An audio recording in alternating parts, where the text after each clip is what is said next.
Yo, peoples! Qushu92 here, and welcome back to yet another iteration of Qushu Views Anime! Onwards to the next episode of One Piece. So let's get it started! The morning comes. Luffy and the others rest. Interesting enough, I had to wait at least 11 minutes for the subtitles to finally appear on Crunchyroll. But we're here at Marijois with the Gorosei. And they know that Nika has awakened. Look at the lighting on all of their faces. Can't believe two Emperors of the Sea fell at the same time. It's unprecedented when you think about it. And they know they can't cover it up like they do everything else. And there's the last member of CP0. They also know that since Momonosuke's not opening up the borders of Wano, that means that they can't take the country. And they know it's impossible to take over Wano. And they still want to try and take Nico Robin. And who is this? Who is this speaking? Jamming the signal between CP0 and the Gorosei. But look at how beautiful Wano is. Wano looks even better now that Orochi and Kaido are gone. The land of Wano is freed from 20 years of tyranny and is going wild over the Kozuki clan's victory. And now we're back inside of Onigashima with Drake. Can I say the lighting for this particular episode is noticeable? But at least Drake is alive. Basil Hawkins! He's kind of alive, but he's still bleeding. Hawkins is not looking good. Hawkins knew that he was going to die if he stood up against Kaido. Only Kid and Killer were the ones to resist him, despite knowing that Kaido was fully capable of killing them both. Wow, and Hawkins has tears in his eyes. That 1% man that had a strong chance of dying during Onigashima? Apparently, Basil Hawkins predicted himself. 7 days after the battle above the land of Wano. It's been a full week. That's how much time has passed. Luffy's out, and so is Zoro. They did suffer the most damage out of everybody during this entire fight. Luffy suffering all the punishment from Kaido, and Zoro suffering a phenomenal amount of damage from both Big Mom and Kaido with their Hakai attack earlier on, and still managing to beat the right-hand man of Kaido himself, despite. And now everybody gets to eat. This is the day that Luffy has been trying to bring to Wano since the beginning. And Yamato's up there like, I ain't hungry, samurai are not hungry. Knowing good and well he's hungry. And now the students can get a proper education. The snake teacher is gone. Yes, the children are being taught the correct history of Wano. How Oden was the hero and Orochi was the villain. This is how you teach children. And look at that. Fresh water for the citizens of Ebisu Town. The most downtrodden of everyone in the entire country of Wano, and now they get to enjoy clean food, fresh water. I bet you anything they haven't tasted water that good in a very long time. And now we got Paradise Farm. Everyone gets to partake of this. Oh, and they're talking about the warrior who defeated Kaido was called Joy Boy. He's a hero just like the god of the blade. They regard Luffy, even though they don't know it's Luffy, as along the same lines as Ryuma. And now we're at the Eternal Graves in Ringo. Kinemon and Kawamatsu. Temples dedicated to Odin, Yasuie, and all the other daimyo who stood against Orochi. Ooh. And temples for Ashura and Izo. So this all but confirms that we lost him, if you didn't believe it before. Onimaru and Kawamatsu reunite after so long. And we got Marco just chilling up there. Come to think of it, this is the second major war that Marco survived. First was Marineford, then it was another moment here in Wano. Don't forget the Payback War. And even Marco remarked that it was tough fighting both King and Queen earlier. Hiyori and Momonosuke! And she's still drop-kicking your boy even at that age. Luffy's awake! And so is Zoro. Zoro screaming for booze. Luffy screaming for meat. Yep, they're awake. They're awake. 7 days is a long time to be knocked out. So I take it Luffy's about to eat up the entire country of Wano in one setting, I'm guessing.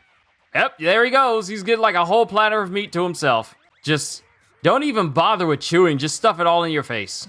He's literally eating he ate everything. He ate the bones too. This kind of reminds me of how Ivankov was eating when we first got introduced to him, and he ate everything, including the bones themselves. Are bones nutritious for you to be eating? This man is using Culverine to grab all the food, and he isn't even entering into Gear 4 state. Yo, Zoro.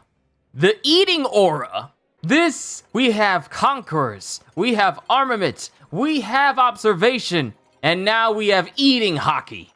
Come to think of it, this is the first time that Luffy and Zoro are seeing Momonosuke grown up. They're giving him that look like, who are you? Look at how big Momonosuke is compared to Zoro and Luffy. He's as big as his dad. Oh, Momonosuke, what are you doing just because you're grown up? Yep. Gets punched by Nami, and both Brook and Sanji are happy to see that. Cause remember in the past, Momonosuke used to take advantage of his cuteness in order to snuzzle up into the bosoms of both Nami and Robin. Now it can't work as much. So you mean to tell me Yamato's saying that he gave up eating and taking a bath until both Zoro and Luffy got better? Which means Yamato didn't bathe for a whole week. And Hiyori kept Zoro's body clean by wiping him clean. And Sanji and Zoro are right back at it again. I love how they keep the aura on Zoro's swords after his fight with King, even in these little skirmishes with Sanji. And Sanji's foot is Ifrit Jamba Blue, so I love that little detail. Rock bathing tub inside the castle. Look at Sanji. Okay. I didn't think they were gonna do it, but they did. Yamato's one of the guys, and everyone's just chilling over in the women's bath. Everyone is seriously just chilling right now. It's just one big massive celebration. It's just nothing but good feelings. Tokage Port and Udon. Okay, so we got the Victoria Punk, we got the Polar Tang, and we got the Thousand Sunny. I love how Beppo and Killer are all like, oh, the General Frankie's so cool. And Apu's here. And there's new bounties. New bounties and the names of the ones who will be called the new Emperors of the Sea. Who's this? Who am I kidding? I know who this is. And Akainu. It's Ryokugyu. He's going to Wano. Ryokugyu's coming.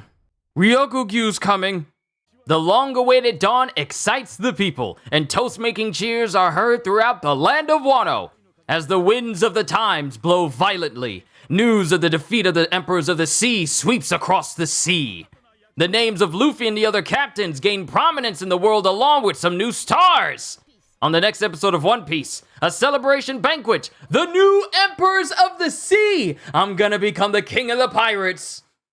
Ladies and gentlemen, one of the most crucial moments in One Piece is about to drop.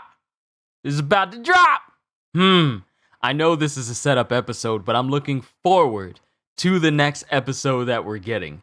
Let me explain why. Because the next episode is going to, well, for all of you anime-only viewers, it is going to rock your world.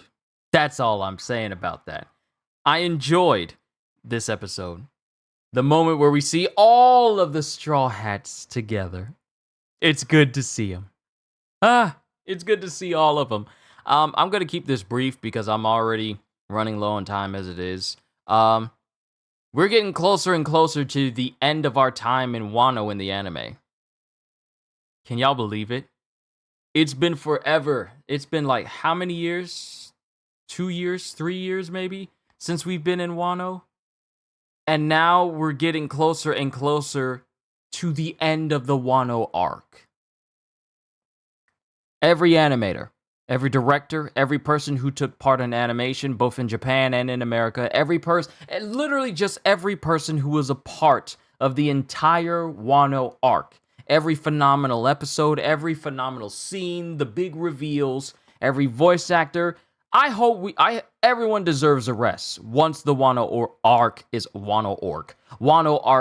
over. That's a weird D&D mix right there, a Wano orc. But every single person who was involved with Wano deserves a nice vacation because they've delivered some fantastic episodes. They really transitioned a lot of the chapters that we got for Wano into absolutely beautiful episodes. And so everyone involved, y'all get some rest. Once we're done with Wano, of course. Once we're done, y'all get some rest before we start on the next arc. I'm just saying, y'all deserve it because y'all pretty much delivered. Now, knowing what's about to happen in the next episode, yeah, I say it again. Once y'all get done with Wano, y'all need to sleep. Y'all need to rest. But overall, I know this is a setup episode and it's going to be good for the next one. So let me know what you all thought of this episode as a whole. Sorry if I sound like I'm rambling. Yeah, I just had to spend a couple of minutes extra recording because Crunchyroll didn't have the subtitles up at 10. Had to wait 10 whole minutes, so this is going to be kind of late getting out there. But let me know let me know what you all thought of this episode. Sorry, just words don't want to work as should work words could have. What words? Yes. It's late. It's like 10:38. It's time for me to sleep. I'm sorry. Let me know what you all thought of this episode as a whole, and I will see you next time. Hope you all enjoyed. Can't wait to see you all in my next video. And if you enjoyed what you saw here today, then do these things because not only are they free, but they also help this channel grow larger. Like, subscribe, and share this video with everyone you know because the more the merrier. And because I am always looking forward to entertaining you. So have a fantastic day. And once again, as always, later, peoples.